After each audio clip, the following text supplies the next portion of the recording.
ప్రభువైన యేసుక్రీస్తు నామములో అందరికీ హృదయపూర్వక వందనములండి. నిర్గమాకాండము 14వ అధ్యాయము. మరియు యెహోవా మోషేతో ఇలాగు సెలవిచ్చెను, ఇశ్రాయేలీలు తిరిగి పీహహీరోతు ఎదుటను అనగా మిగ్దోలుకు సముద్రమునకు మధ్యనున్న బయల్సెఫోను నెదుటను దిగవలెనని వారితో చెప్పుము. దాని ఎదుటి సముద్రమునొద్ద వారు దిగవలెను.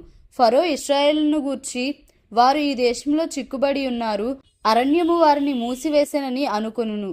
అయితే నేను ఫరో హృదయమును కఠినపరచెదను, అతడు వారిని తరుమగా నేను ఫరో వలనను అతని సమస్త సేన వలనను మహిమ తెచ్చుకొందును. నేను యెహోవానని ఐగుప్తీయులందరూ తెలుసుకొందురనెను. వారు అలాగు దిగిరి.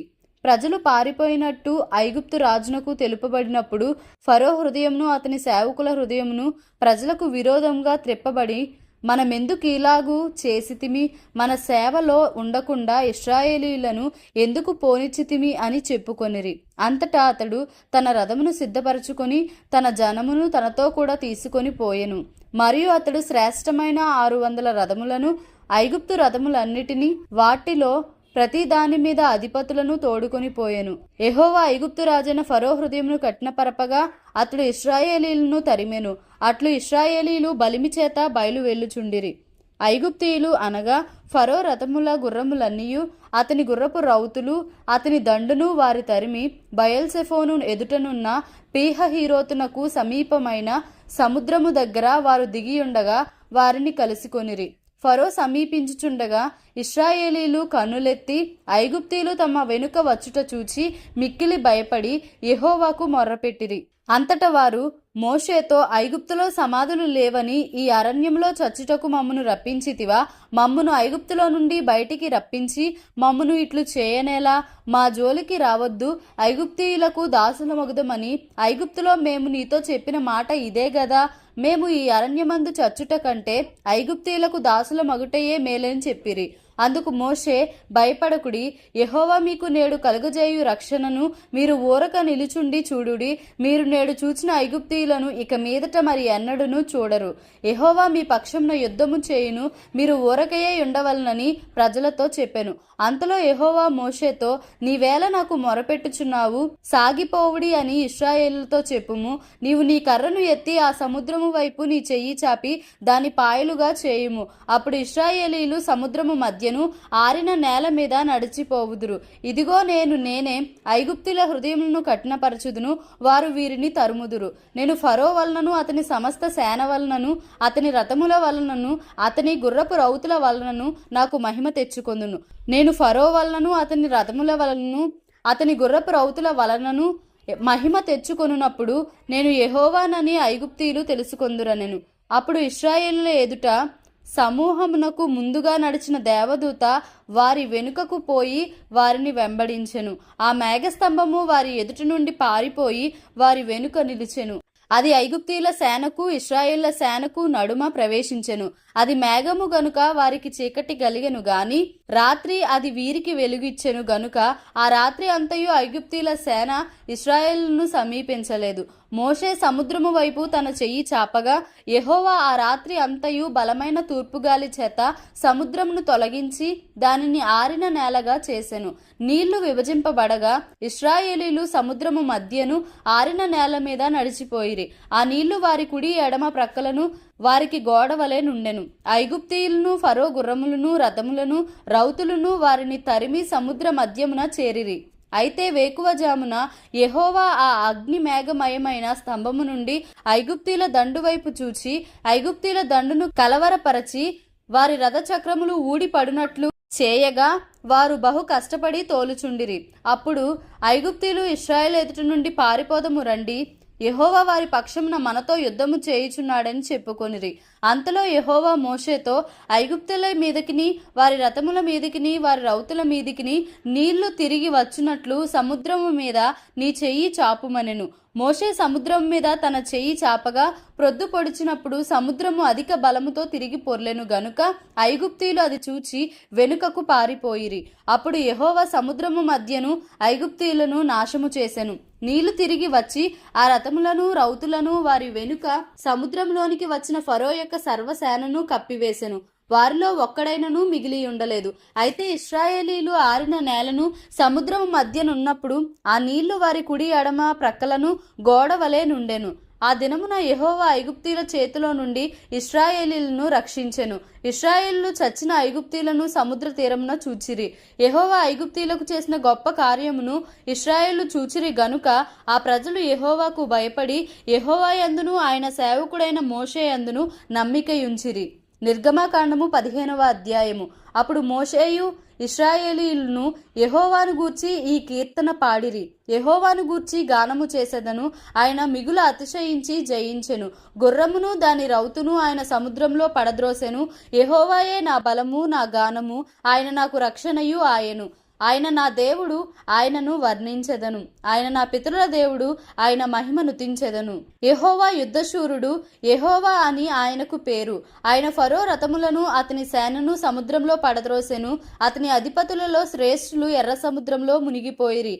అగాధ జలములు వారిని కప్పెను. వారు రాతి వలె అడుగంటిపోయిరి. యెహోవా నీ దక్షిణ హస్తము బలముంది అతిశయించును. యెహోవా నీ దక్షిణ హస్తము శత్రువుని చితకగొట్టును. నీ మీదికి లేచువారిని నీ మహిమాతిశయము వలన అణచివేయుదువు. నీ కోపాగ్నిని రగులజేయుదువు, అది వారిని చెత్తవలే దహించును. నీ నాసికారంధ్రంలో ఊపిరి వలన నీళ్లు రాశిగా కూర్చబడును, ప్రవాహములు కుప్పగా నిలిచెను. అగాధ జలములు సముద్రము మధ్య గడ్డ కట్టెను. తరిమెదను, కలిసికొని ఎదను, దోపుడు సొమ్ము పంచుకొని ఎదను. వాటి వలన నా ఆశ తీర్చుకొని ఎదను, నా కత్తి దూసెదను, నా చెయ్యి వారిని నాశనము చేయునని శత్రువు అనుకొనెను. నీవు నీ గాలిని విసరజేసితివి, సముద్రము వారిని కప్పెను. వారు మహా అగాధమైన నీళ్లలో సీసము వలె మునిగిరి. యెహోవా, వేల్పులలో నీ వంటి వాడెవడు? పరిశుద్ధతను బట్టి నీవు మహానీయుడవు, స్తుతికీర్తనలను బట్టి పూజ్యుడవు, అద్భుతములు చేయువాడవు. నీ వంటి వాడెవడు? నీ దక్షిణ హస్తమును చాపితివి, భూమి వారిని మింగివేసెను. నీవు విమోచించిన ఈ ప్రజలను నీ కృపచేత తోడుకొని పోతివి. నీ బలము చేత వారిని నీ పరిశుద్ధాలయమునకు నడిపించితివి. జనములు విని దిగులు పడును, ఫిలిస్తీయ నివాసులకు వేదన కలుగును. ఎదోము నాయకులు కలవరపడుదురు, మోయాబు బలిష్ఠులకు వణకు పుట్టును. కనాను నివాసులందరూ దిగులొంది కరిగిపోవుదురు, భయము అధిక భయము వారికి కలుగును. యెహోవా, నీ ప్రజలు అద్దరికి చేరు వరకు, నీవు సంపాదించిన ఈ ప్రజలు అద్దరికి చేరు వరకు నీ బాహుబలము చేత పగవారు రాతి వలె కదలకుందురు. నీవు నీ ప్రజను తోడుకొని వచ్చెదవు. యెహోవా, నీ స్వాస్థ్యమైన కొండ మీద నా ప్రభువా, నీవు నివసించుటకు నిర్మించుకొనిన చోటను, నీ చేతులు స్థాపించిన పరిశుద్ధాలయమందు వారిని నిలువ పెట్టెదవు. యెహోవా నిరంతరమును ఏలువాడు. ఫరో గుర్రములను అతని రథములను అతని రౌతులను సముద్రంలో దిగగా యెహోవా వారి మీదికి సముద్ర జలమును మళ్లించెను. అయితే ఇశ్రాయేలీలు సముద్రము మధ్యను ఆరిన నేల మీద నడిచిరి. మరియు అహరోను సహోదరియు ప్రవక్త్రియునగు మిర్యాము తంబురును చేత పట్టుకొనెను. స్త్రీలందరూ తంబురులతోనూ నాట్యములతోనూ ఆమె వెంబడి వెళ్ళగా మిర్యాము వారితో కలిసి ఇట్లు పల్లవి ఎత్తి పాడెను. యెహోవాను గానము చేయుడి, ఆయన మిగుల అతిశయించి జయించెను. గుర్రమును దాని రౌతును సముద్రంలో ఆయన పడద్రోసెను. మోషే ఎర్ర సముద్రము నుండి జనులను సాగజేయగా వారు షూరు అరణ్యములోనికి వెళ్ళి దానిలో 3 దినములు నడిచిరి.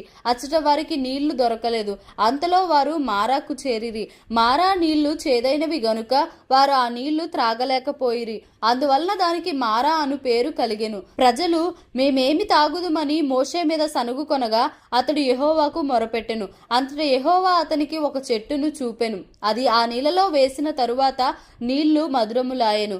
అక్కడ ఆయన వారికి కట్టడను విధిని నిర్ణయించి అక్కడ వారిని పరీక్షించి మీ దేవుడైన యెహోవా వాక్కును శ్రద్ధగా విని ఆయన దృష్టికి న్యాయమైనది చేసి ఆయన ఆజ్ఞలకు విధేయులై ఆయన కట్టడలన్నిటినీ అనుసరించి నడచిన ఎడల నేను ఐగుప్తీయులకు కలుగజేసిన రోగములలో ఏదియూ మీకు రానియను. నిన్ను స్వస్థపరచు యెహోవాను నేనే అనెను. తరువాత వారు ఏలీమునకు వచ్చిరి. అక్కడ 12 నీటి బుగ్గలను 70 ఈత చెట్లును ఉండెను. వారు అక్కడనే ఆ నీళ్ల యొద్ద దిగిరి. నిర్గమకాండము 16వ అధ్యాయము. తరువాత ఇశ్రాయేళ్ల సమాజం అంతయును ఏలీము నుండి ప్రయాణమైపోయి వారు ఐగుప్తు దేశంలో నుండి బయలుదేరిన 2వ నెల 15వ దినమున ఏలీమునకును సీనాయికిని మధ్యనున్న సీను అరణ్యమునకు వచ్చిరి. ఆ అరణ్యంలో ఇశ్రాయేళ్ల సమాజమంతయు మోషే అహరోన్ల మీద సనిగెను.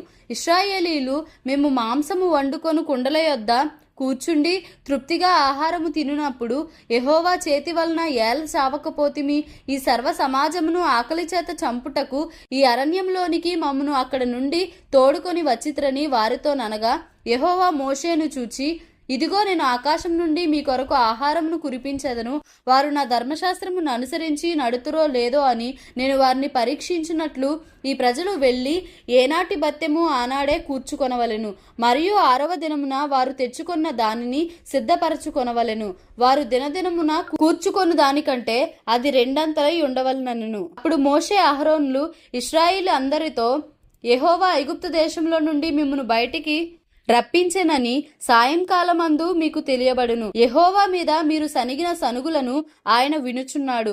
ఉదయంన మీరు యెహోవా మహిమను చూచెదరు, మేము ఏపాటి వారము, మా మీద సనుగనేలా అనిరి. మరియు మోషే, మీరు తినుటకై సాయంకాలమున మాంసమును ఉదయమున చాలినంత ఆహారమును యెహోవా మీకు ఇయ్యగాను, మీరు ఆయన మీద సనుగు మీ సనుగులను యెహోవాయే వినుచుండగాను, మేము ఏపాటి వారము, మీ సనుగుట యెహోవా మీదనే గాని మా మీద కాదనెను.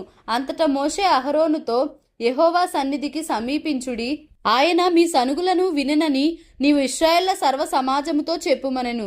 అట్లు అహరోను ఇశ్రాయేళ్ల సర్వ సమాజముతో మాట్లాడుచుండగా వారు అరణ్యము వైపు చూచిరి. అప్పుడు యెహోవా మహిమ ఆ మేఘములో వారికి కనబడెను. అప్పుడు యెహోవా మోషేతో ఇట్లనెను, నేను ఇశ్రాయేలుల సనుగులను వింటిని. నీవు సాయంకాలమున మీరు మాంసము తిందురు, ఉదయమున ఆహారము చేత తృప్తి పొందుదురు. అప్పుడు మీ దేవుడనైన యెహోవాను నేనే అని మీరు తెలుసుకొందురని వారితో చెప్పుమనెను. కాగా సాయంకాలమున పూరేడులు వచ్చి వారి పాళెమును కప్పెను. ఉదయమున మంచు వారి పాళెము చుట్టూ పడియుండెను.